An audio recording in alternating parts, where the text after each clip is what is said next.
Ayuda, Donnie Lantaran na talaga? Hindi na may tago ang nilalaman ng puso?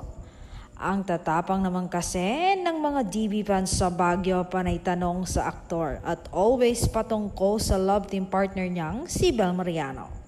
Mahal mo ba si Bel, Donnie? Paulit-ulit nila nga tanong sa kanya.